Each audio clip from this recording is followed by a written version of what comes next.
Hello students.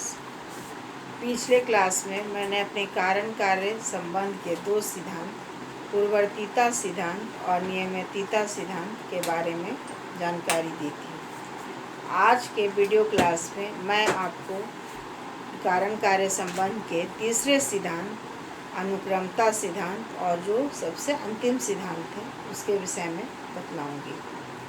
अनुक्रमता सिद्धांत। अनुक्रमता सिद्धांत यह मानता है कि कारण और कार्य में अनुक्रम का संबंध होता है, यानी सीरियल वाइज का संबंध होता है। जैसे एक के बाद दो, दो के बाद तीन, तीन के बाद चार, चार के बाद पाँच, एक एक क्रम में आते रहते हैं। उसी तरह से कारण के बाद कार्य आता है और कारण और कार्य में ये जो संबंध होता है वह गणितीय संबंध पाया जाता है। गणितीय संबंध भी कारण कार्य संबंध में को निश्चित मानता है। इस संबंध की व्याख्या लेबनिज नामक दार्शनिक ने बहुत अच्छे ढंग से की है। उन्होंने संसार के प्रत्येक वस्तुओं को सिद्ध बिंदु यानी मोनाड्स कहा है और सभी मोनाड्स एक दूसरे से स्वतंत्र हैं और गवाक्षीण यानी विंडोलेस हैं। लेकिन स्वतंत्र और गवाक्षीण होने के बावजूद ये सभी चिद बिंदु जो हैं आपस में तारतम्य या अनुक्रमता के रूप से एक दूसरे से बंधे हुए हैं और इसमें संसार के सभी वस्तुएं जो चिद बिंदु हैं उसमें सबसे निम्न कैटेगरी, सबसे नीचे स्तर पर सुषुप्त चिद बिंदु है जिसको स्लीपिंग मोनाड्स कहा जाता है और सबसे ऊपर जो सर्वोच्च चिद बिंदु है जिसको मोनाड्स ऑफ ऑल मोनाड्स यानी सभी चिद बिंदुओं का कारण माना जाता है और वह कारण लेबनिज ने ईश्वर को माना है। यानी ईश्वर जो है सो परम मोनाड्स है और वह परम मोनाड्स कारण है और बाकी जितने भी चिद बिंदु यानी मोनाड्स हैं वो कार्य हैं। तो इस प्रकार से हम देखते हैं कि विश्व एक मूल कारण है और अन्य चिद बिंदु उसके कार्य हैं और विश्व जो है इन मोनाड्सों का समष्टि है। इस प्रकार विश्व कारण और विश्व में अनुक्रम सिद्धांत दिखता है। उसी प्रकार से आ जाइए, जैन दर्शन में भी कारण और कार्य संबंध को अनुक्रम संबंध माना गया है।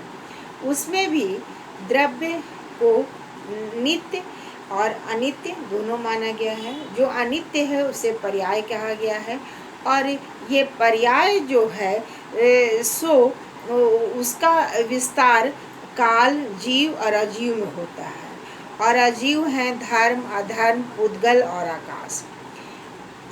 जैन दर्शन ने जीव के अनेक रूपों की व्याख्या की है। पहला एक इंद्रिय वाले, फिर दो इंद्रिय वाले, तीन इंद्रिय वाले, चार इंद्रिय वाले और पांच इंद्रिय वाले और इस प्रकार से उन्होंने कारण और कार्य में अनुक्रम संबंध को दिखलाया है। अब आ जाइए ह्यूम भी एक वेस्टर्न फिलोसफर हैं। उन्होंने भी कारण और कार्य संबंध में अनुक्रम संबंध वो बोलते हैं कि कारण और कार्य में जो अनुक्रम संबंध दिखता है वो वास्तव में सहचर संबंध है। सहचर मतलब दो वस्तु को बार बार एक साथ देखने पर हम एक को कारण और जो पहले आता है उसे कारण और दूसरे को हम कार्य मान लेते हैं। और जैसे धुएं, जहाँ धुआं है वहाँ आग का होना, मनुष्य है तो मरनशीलता का होना, तो ये जो कारण और कार्य है वो बराबर हमें मिलते रहता है और इसीलिए हमारी एक मानसिक आदत हो जाती है कि दोनों में हम कारण संबंध देखते हैं।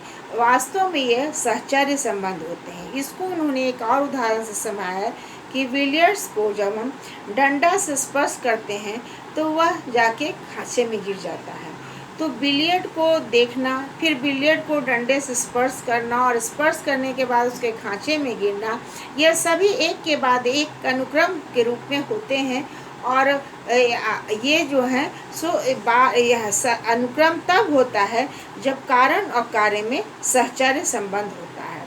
और इस सहचर्य संबंध को ह्यूम ने मानसिक आदत के रूप में स्वीकार किया है।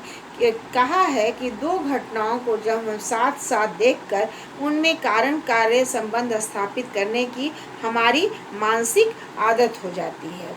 और इसीलिए उन्होंने गणित के संबंध को भी निश्चित नहीं माना है।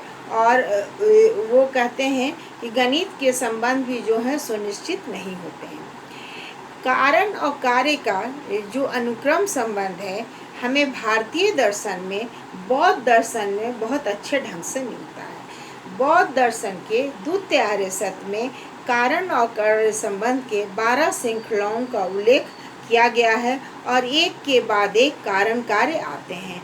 जैसे अविद्या कारण से, जिसमें संस्कार उत्पन्न होता है, संस्कार से विज्ञान, विज्ञान से नाम रूप, नाम रूप से षडायत्न, षडायत्न से स्पर्श, स्पर्श से वेदना, वेदना से तृष्णा, तृष्णा से उपादान, उपादान से भव, भव से जाति और जाति से जरा मरण उत्पन्न होता है। इस प्रकार कारण और कार्य में अनुक्रम संबंध दिखाया जाता है। और यह जो संबंध है वो निश्चित नहीं होता है, और बल्कि ये जो संबंध है वो शाश्वत भी नहीं होता है, यह निरंतर परिवर्तित होते रहता है, यानी वह निरंतर परिवर्तन की बात कहते हैं। कारण कार्य की जो श्रृंखला है वो हमें अनुक्रम सिद्धांत प्रतिपादित नहीं करता।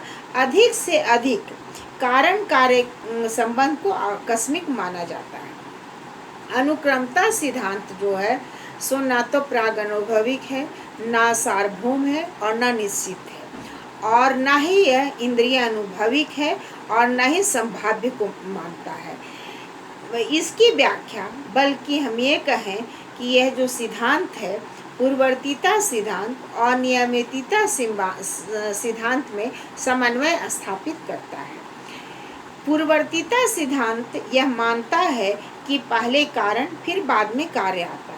तो कारण और कार्य में यह जो पूर्ववर्ती संबंध द्वारा अनुक्रम संबंध दिखाया जाता है। और अनुक्रमता तभी आती है जब एक घटना के बाद दूसरी घटना नियमित रूप से हमेशा आती रहती है। अतः अनुक्रमता सिद्धांत में नियमितता सिद्धांत भी पाया जाता है। इस प्रकार कारण कार्य संबंध जो है सुपूर्ववर्ती, नियमित, अनुक्रमिक और सहचारी होता है। मिल ने जो एक वेस्टर्न फिलॉसफर हैं, उन्होंने अपने दर्शन में कारण कार्य संबंध को सहचर संबंध द्वारा दर्शाया है। मिल ने सहचर संबंध को स्वीकार किया है और मिल का जो सहचर संबंध है वह वृद्धि और ह्रास का नियम है।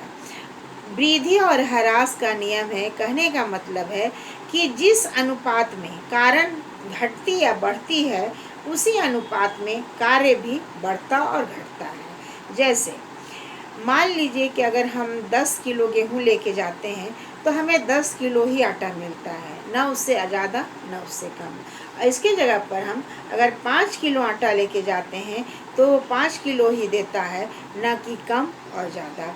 तो यह जो है सो वृद्धि ह्रास का नियम है। सहचर विधि का आधार ऊर्जा संरक्षण नियम और अनस्वरता नियम भी है।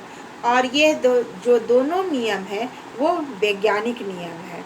और विज्ञान जो है सो इंद्रिय अनुभविक है।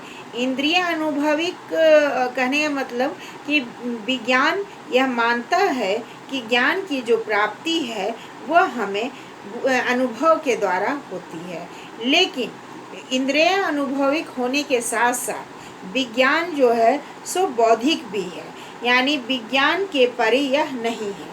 अतः जो कारण कार्य संबंध स्थापित करने में जो तीन सिद्धांत हैं, पूर्ववर्तीता सिद्धांत, नियमितता सिद्धांत और अनुक्रमता सिद्धांत, तीनों सिद्धांत जो हैं सो विज्ञान सम्मत हैं, यानी विज्ञान इसको मानता है।